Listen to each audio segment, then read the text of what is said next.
कांग्रेस के घोषणा पत्र को लेकर सियासत गरमाई हुई है।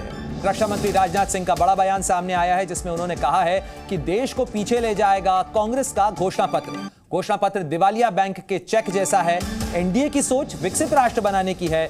रक्षा क्षेत्र का भी जिक्र करते हुए उन्होंने कहा कि रक्षा क्षेत्र में मजबूत हुआ है भारत। तो रक्षा मंत्री राजनाथ सिंह की ये टिप्पणी, ये तंज सामने आया है। इससे पहले बीजेपी अध्यक्ष जेपी नड्डा का भी बयान सामने आया था, जिसके अंदर कांग्रेस के घोषणा पत्र की तुलना मुस्लिम लीग के घोषणा पत्र से की गई थी। इसका पलटवार कांग्रेस की तरफ से किया गया था, जिसमें सुप्रिया श्रीनेत की तरफ से बीजेपी पर वार किया गया था। लेकिन अब रक्षा मंत्री राजनाथ सिंह का भी बयान आया है और कांग्रेस की तरफ से 5 न्याय और 25 गारंटियों का जो जिक्र घोषणा पत्र में किया गया है, उसको लेकर रक्षा मंत्री राजनाथ सिंह ने कहा है कि ये तमाम घोषणाएं एक दिवालिया बैंक के चेक जैसी हैं।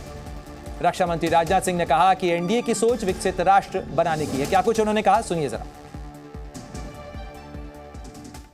हम 2047 तक भारत को एक विकसित भारत बनाने का संकल्प लेकर आगे बढ़ रहे हैं और मैं मानता हूं कि जो कांग्रेस का चुनावी घोषणा पत्र जारी हुआ है, वह यदि वह कहा जाए कि वह भारत को पीछे ले जाने वाला है, तो यह कहना भी अतिशयोक्तिपूर्ण नहीं होगा। सब मिला जुलाकर मुझे कहना हो कि कांग्रेस के घोषणा पत्र के संबंध में तो यह रिग्रेसिव डॉक्यूमेंट है, इसे प्रतिगामी डॉक्यूमेंट कहेंगे।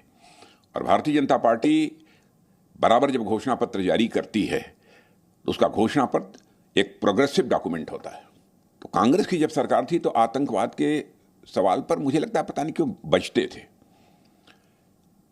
और केवल देश की जनता को कहते थे कि इस प्रकार की आतंकवादी वारदातें तो देश में छोटी मोटी होती रहती हैं।